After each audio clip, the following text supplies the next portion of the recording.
So, Dawn, PM under pressure in The Observer. Yeah, part 356. Well, exactly. Exactly. You pay your money, take your choice this morning. It's politics or royal. This is The Observer, and Johnson is trashing Tory identity party grandees warn.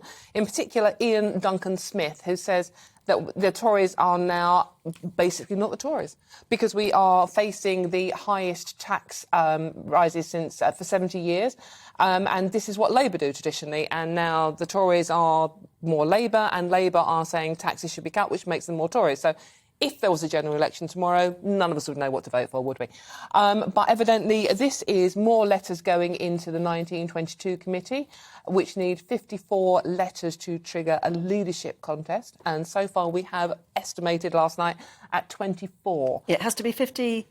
54. 54. Yes, and so far we have 24 in, so there's 30 more to go. But there's a lot of unrest. And basically, the Sir Bob Neal, who is a Tory grandee, one of the old school ones, is saying the combination of collapse in trust in the Prime Minister coupled with a lack of clarity over what Conservatives actually stand for is a toxic mix in the mind of voters.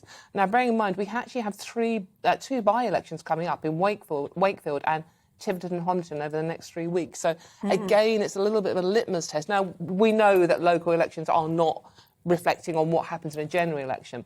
But it does seem, I mean, in a poll by The Observer, an exclusive poll, 56% of all voters, including 32% of 2019 Tory voters, believe Johnson should resign.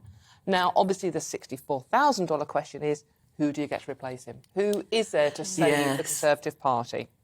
It was Rishi Sunak at one point. Ian Duncan Smith wasn't the most successful Tory leader himself. Well, quite exactly, yes. And I think there's a lot of axes to, being ground here, to be honest with you. Do you think the Jubilee will make a difference to Boris's standing? Well, I think if we have this tremendous national feel-good. I think if it wasn't for the war in Ukraine, I think Boris would have gone by now. I think, and you hate to politicise, obviously, so many people suffering, but I do think that has saved him up until now.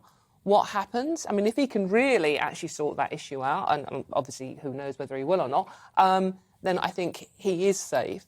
But at the moment, it's not looking good, is it? I mean, it really isn't. I mean... No, but it's mid-term. It is mid-term, and as you say, Anne, everything, mid-term is always notoriously when the leading party takes a dip. But as I said, the opposition, we don't actually have an opposition at the moment because they are the Tories, aren't they? So...